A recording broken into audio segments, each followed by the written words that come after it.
catch a butterfly. I've been trying to catch butterflies now for a while. The problem is that I only want butterflies and no other flying insects, but I keep getting all these other things in my net. All these other buggy flying insects. I don't want these. I mean, these are not what I want. So, I'm going to stop for a bit. I'd rather educate you. You've come to Menopause University. I'm Menopause Taylor, and this is where I make sure to present everything you need for your menopause, even if I have to catch it in a net. This is video number 435. It's the 23rd video in our unit on epithelial ovarian cancer, and it's all about screening, which is somewhat like a net. The chapter in my book that addresses epithelial ovarian cancer is chapter 32. You'll find this material on screening there, but you're not going to find any nets like you will here if you stay and watch this video. Before we delve into screening itself, let's put things into perspective. Back in video number 417, you learned that there are all sorts of things that can cause your ovaries to swell. Collectively, I call them ovarian swellings. Of course, not all ovarian swellings are cancer. There are some ovarian swellings that are completely normal. There are others that are abnormal but benign. And there are still others that are abnormal and malignant. Then, in video number 419, you learn that there are 4 different kinds of epithelial ovarian cancer: serous, endometrioid, clear cell, and mucinous. Next, video 420 on statistics taught you that epithelial ovarian cancer is not common, but it is extremely deadly. After that, in videos 421 through 433, you learned about all the risk factors for epithelial ovarian cancer. But video 432 taught you that these risk factors are flimsy, flaky, and fakey because the risk factors are different for the 4 different kinds of epithelial ovarian cancer. And in video number 433, you discover that there is so much overlap of some of the risk factors that they create a great big vicious cycle. And finally, last week in video number 434, you faced the fact that the symptoms of epithelial ovarian cancer are in no way adequate for detecting it early. Well, this set of circumstances is precisely the kind of thing that warrants a screening test. A screening test is something that you perform on all women, even for diseases like epithelial ovarian cancer that are uncommon. The ultimate goal of screening is to save lives. And when a cancer has a high mortality rate, like epithelial ovarian cancer does, it warrants some means of finding it early in order to save lives. Waiting for symptoms to develop loses lives. That's why I used the taglines, "You snooze, you lose," and "Too little, too late" in the video on symptoms. But if you don't have to wait for symptoms, you can still save a lot of lives, and that's where screening tests come in. Now, one of the most important things to acknowledge about screening tests is that there are specific requirements or criteria for all screening tests. They have to prove themselves worthy of being used as a screening test. In other words, nothing that falls short of meeting these criteria is worthy of functioning as a screening test. I've taught you about these criteria a few times now, but I always like to repeat what you've already learned because that reinforces the lesson. And it also teaches you principles that come up over and over and over again. So here's that familiar list of criteria that are required for anything to serve as a screening test. It must serve the public at large rather than the individual patient. It must be inexpensive. It must be simple and accessible. It must be useful when the cancer is early and asymptomatic or even precancerous. It must focus on the possibility of cancer rather than the actual presence of cancer. Our mission today is to determine available options that can possibly serve as a screening test for epithelial ovarian cancer, which have proven worthy as a screening test for it. The goal of any screening test is to catch the abnormal entities so that you can filter the benign from the malignant. It's as if you want a net that catches anything suspicious while letting all the non-suspicious things filter through. If this is the net used for purposes of screening, and these are my ovarian swellings, it's the net's job to filter the suspicious swellings from the non-suspicious swellings. For simplicity, let's pretend that all the small swellings are benign and all the large swellings are malignant. That's not always how it works with cancers, but it's a good way to demonstrate screening. So we want a net that catches all the large swellings and lets all the small swellings pass through the net.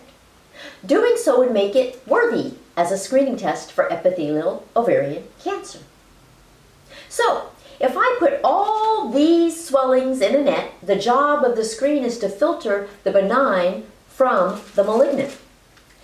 So we want a net that catches the big, suspicious, potentially malignant swellings and lets the small swellings pass through the net. So let's see what happens.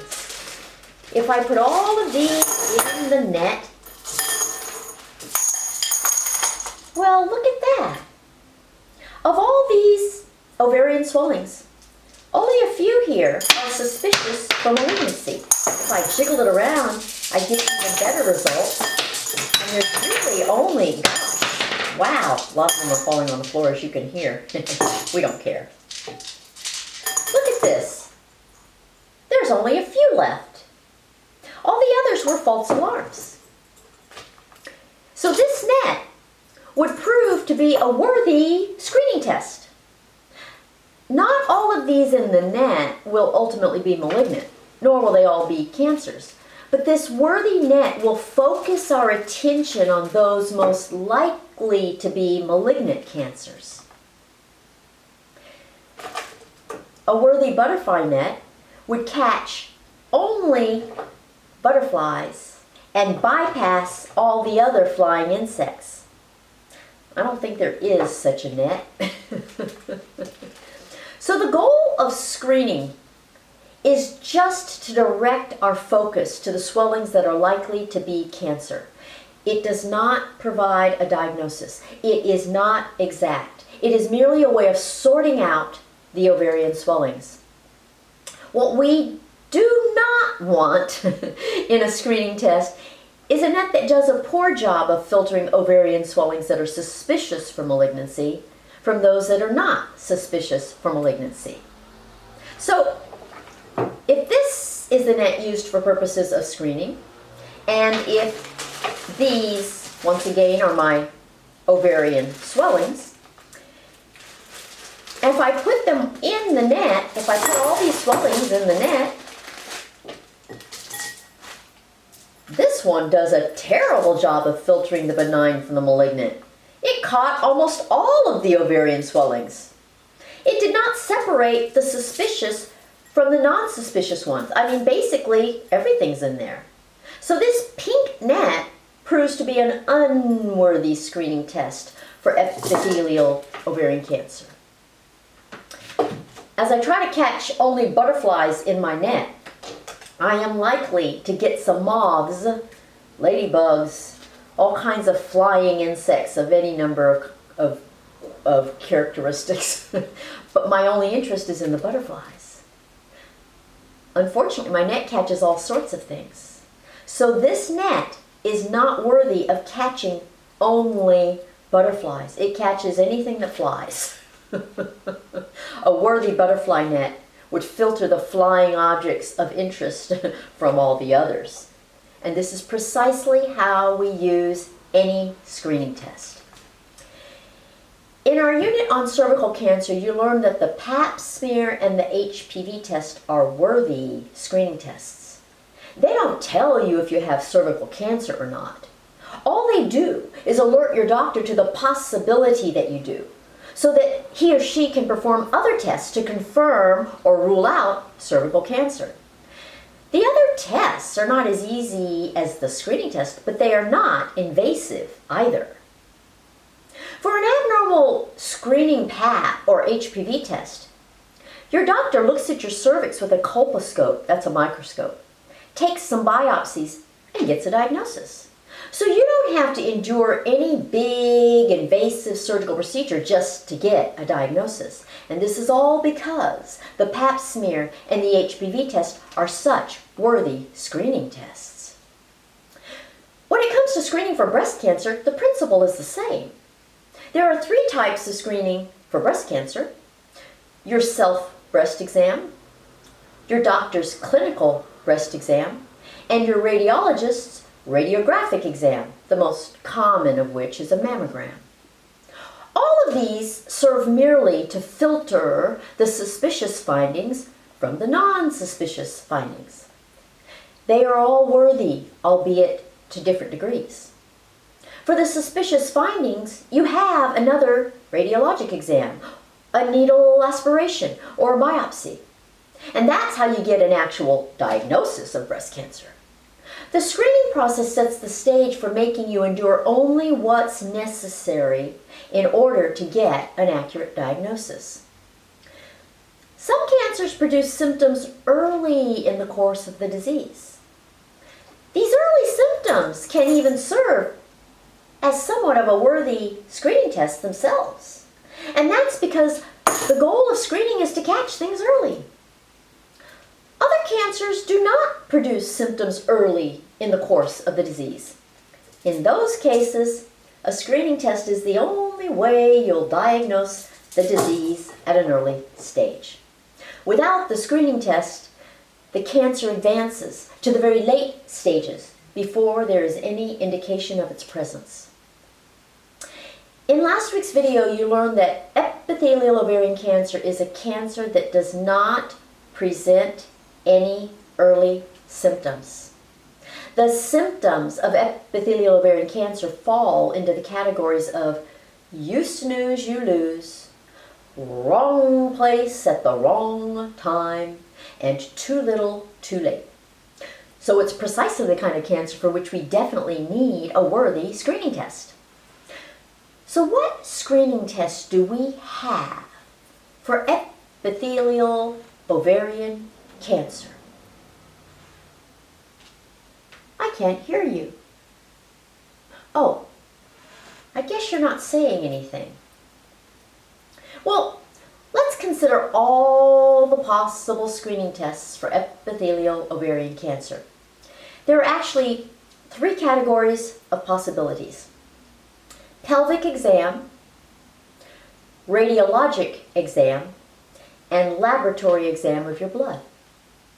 So the categories of possibilities focus on 3 different means of detecting a malignant ovarian swelling: feeling it on a pelvic exam, seeing it on a radiologic exam, or suspecting it based on laboratory examination of your blood.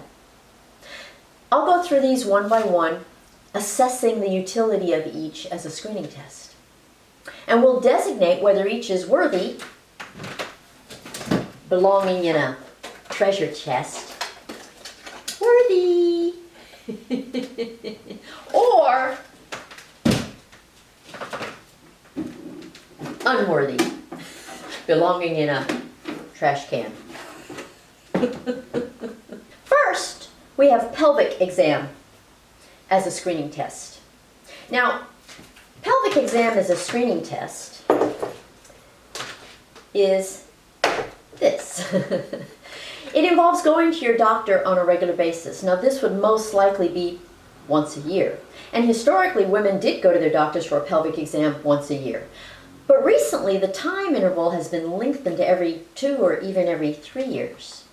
But once you're there, your doctor performs a pelvic exam by asking you to lie on an exam table with your feet in stirrups. So this would represent your body. Your head would be here, your feet would be here, and you'd be lying on a table. Then the doctor would look into your vagina using a speculum, which can separate the walls of your vagina so that your doctor can peer inside. Then your doctor takes the speculum out and places 2 fingers of one hand into your vagina and 4 fingers of the other hand on your lower abdominal wall.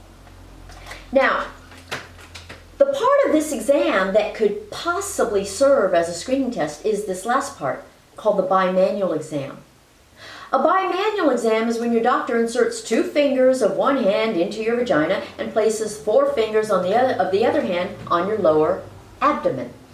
And the reason the bimanual exam can serve as a screening test is because the bimanual exam enables me to press down with my external fingers and press up with my internal fingers in order to assess the size of your ovaries. I can feel them between my 2 hands. If either ovary feels as though it's swollen, it alerts me to the possibility of epithelial ovarian cancer.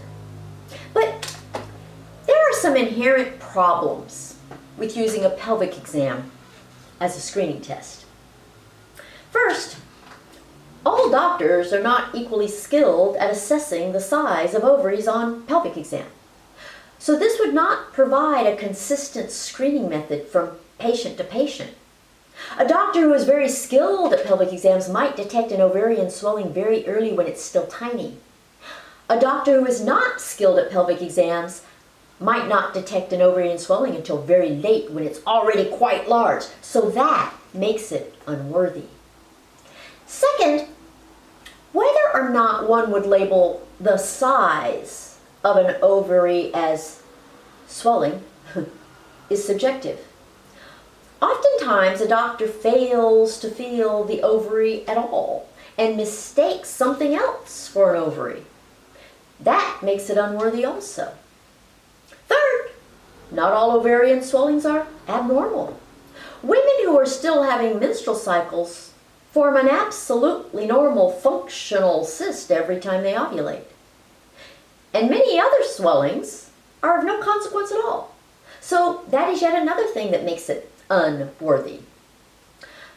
Logistically, pelvic exam as a screening test is as practical as pap smears or HPV tests. It involves nothing more than an annual visit to your doctor. There's nothing complicated about actually carrying out a bimanual exam. So it is a possibility, and if it were worthy, screening for both cervical cancer and epithelial ovarian cancer could be done at the same time on an annual basis. But the varying skill levels, the subjective nature of the exam, and the different kinds of ovarian swellings prove pelvic exam unworthy as a screening test for epithelial ovarian cancer overall. So this goes here. Unworthy. Okay, what's next? The second screening test option is radiologic exam as a screening test. The standard radiologic means of examining ovaries is ultrasound, with ultrasound access through your vagina being the gold standard. So we call this transvaginal ultrasound. Transvaginal ultrasound is use of a vaginal probe to assess your pelvic organs with sound waves. A transvaginal ultrasound involves going to a radiology department where a radiologist inserts an ultrasound wand into your vagina. For the vast majority of women, this is not a painful experience. The ultrasound probe in the wand visualizes your ovaries. It can determine the size of your ovaries and the consistency of your ovaries. Like most radiologic exams, a transvaginal ultrasound produces black and white images of your ovaries. In video number 417, you learned that ovarian swellings can fall into any of 4 categories with regard to consistency. They can be simple, homogeneous, heterogeneous, also known as complex, or solid. In that video, we created this flow sheet to demonstrate all of this.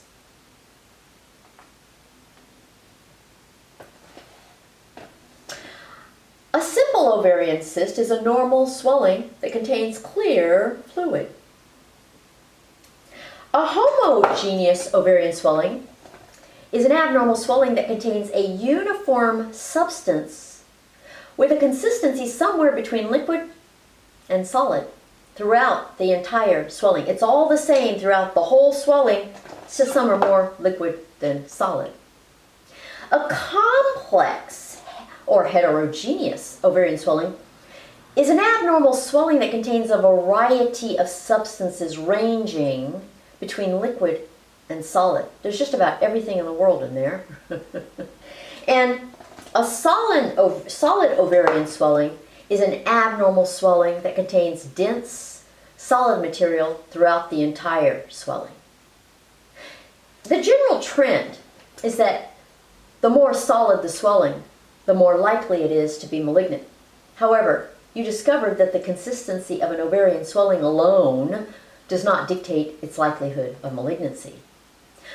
But because this is a much better means of screening for malignant epithelial ovarian cancers than pelvic exam, transvaginal ultrasound has been proposed as a means of screening for epithelial ovarian cancer. But again, there are some inherent worthiness issues with using transvaginal ultrasound as a screening test. First, as with pelvic exams, all radiologists are not equally skilled in assessing ovarian swellings. Ultrasound is a subjective analysis. Different radiologists examining the same ovary describe it differently and label it differently. To make the assessment more consistent from one radiologist to another, an International Ovarian Tumor Analysis IOTA classification system was developed, and it delineated very specific details for radiologists to classify ovarian swellings. But even that has not served to make assessments consistent from one radiologist to another. As a result, vaginal ultrasound has proven unworthy as a screening test for epithelial ovarian cancer. The second problem with transvaginal ultrasound as a screening test is that an ultrasound assessment of an ovarian swelling leaves you with very few options for learning more about the consistency of the swelling. Other radiologic procedures do not really tell you more than the ultrasound. So if you have a suspicious finding on ultrasound, the next step is surgery. There's nothing in between. And since ultrasound produces a lot of false alarms, many women would endure surgery for an ovarian swelling that did not necessarily warrant surgery. So, transvaginal ultrasound proves unworthy as a screening test for epithelial ovarian cancer overall.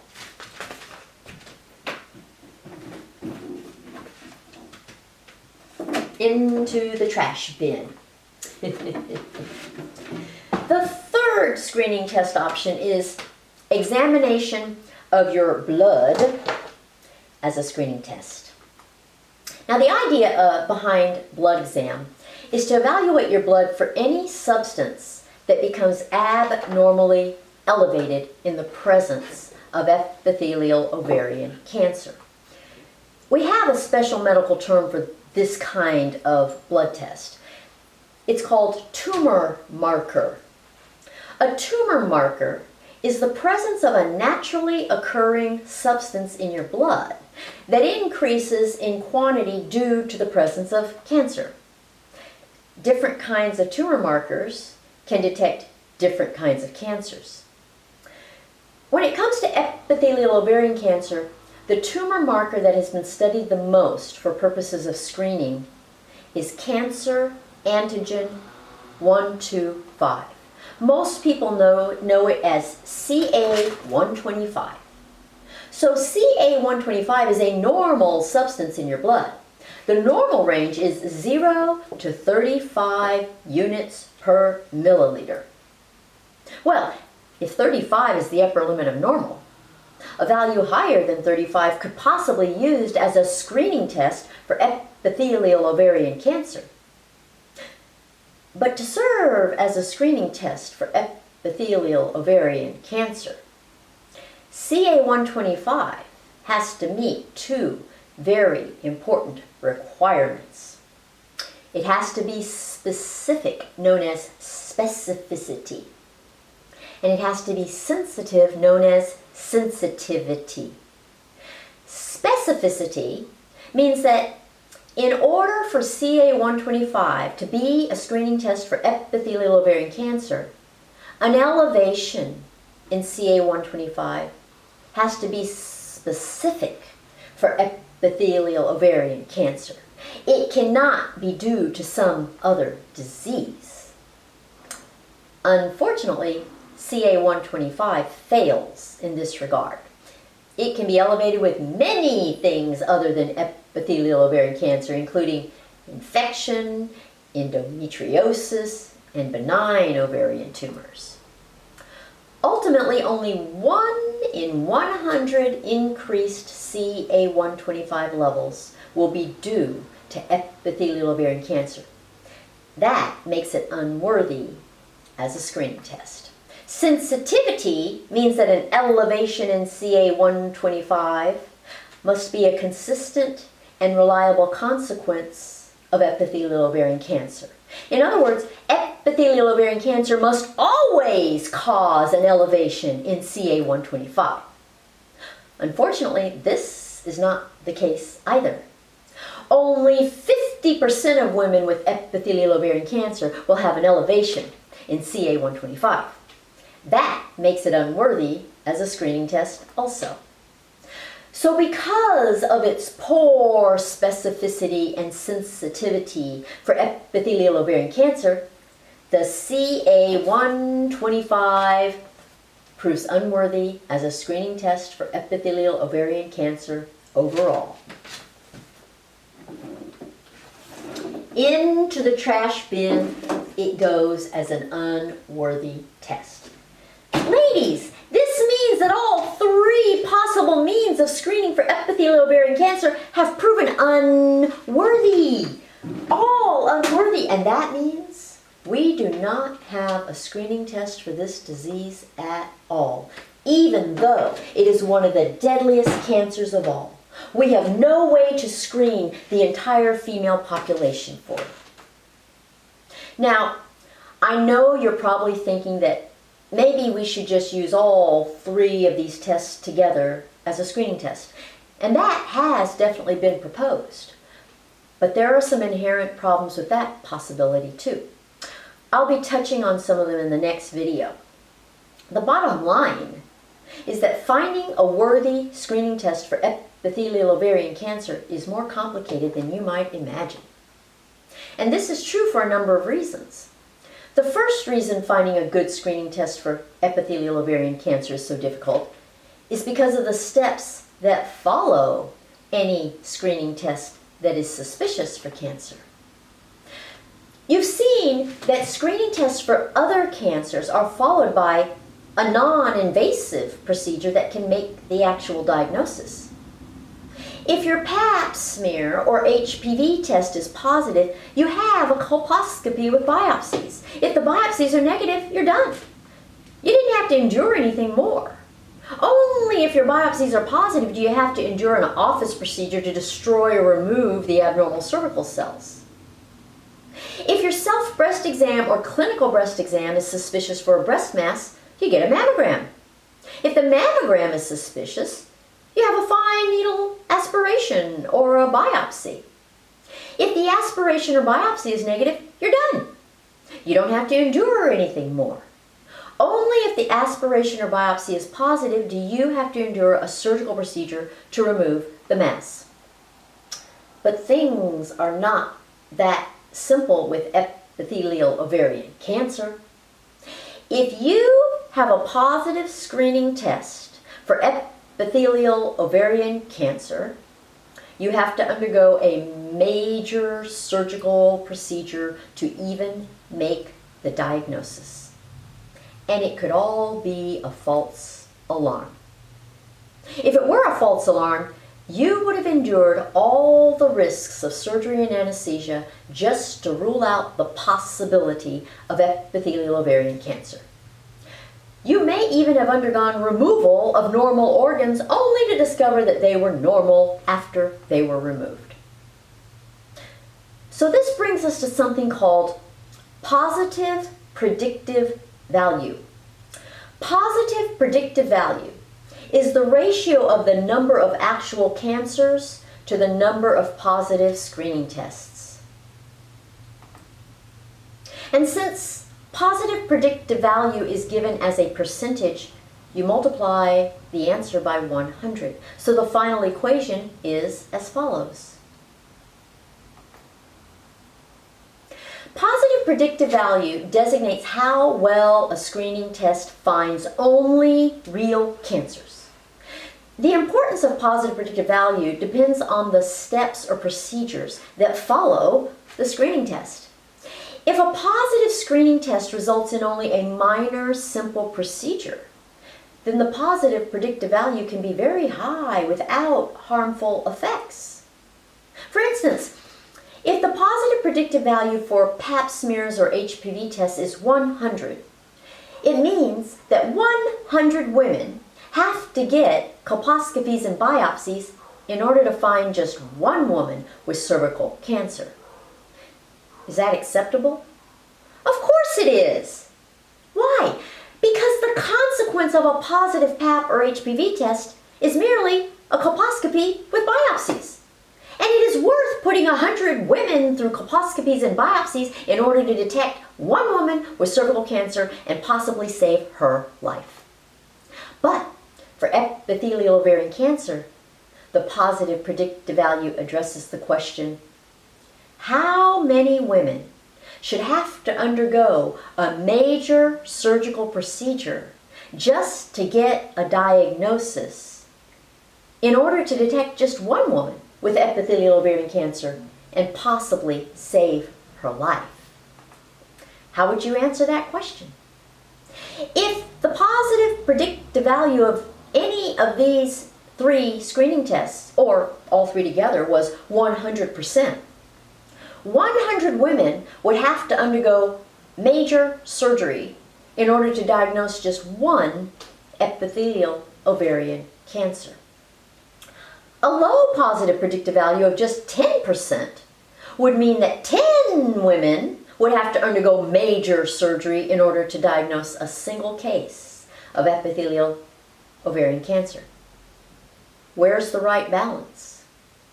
The worthiness of a screening test has a lot to do with the cancer for which it screens.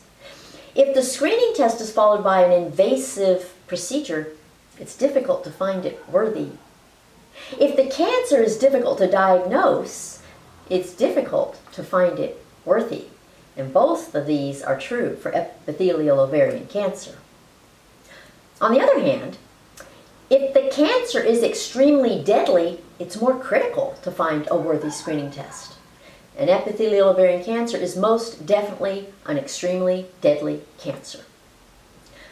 Unfortunately, all three of the possible screening tests have very poor positive predictive values. And that makes them all unworthy as screening tests. So now you see why we're left with no screening test at all for epithelial ovarian cancer. The bottom line is that when you consider the fact that screening includes all women and costs money and leads to unnecessary major surgeries, the medical system does not think it's worth it. So no matter how bad the cancer, there is always the matter of money in addition to the matters of worthiness as a screening test and positive predictive value. So now you know why there is currently no screening test at all for epithelial ovarian cancer. It's because all the possible options are unworthy. So here's the summary for today.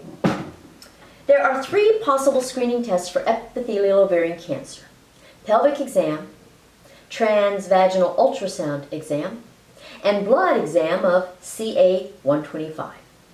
However, none of them is worthy as a screening test because of subjectivity, skill level, different kinds of ovarian swellings, low specificity for epithelial ovarian cancer, low sensitivity for epithelial ovarian cancer, and poor positive predictive value for epithelial ovarian cancer.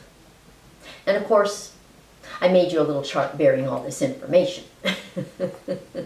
The chart is really simple. In the top row, you see our 3 possible screening techniques. In the first column, you see a list of parameters that I've addressed for 1 or more of the 3 screening techniques.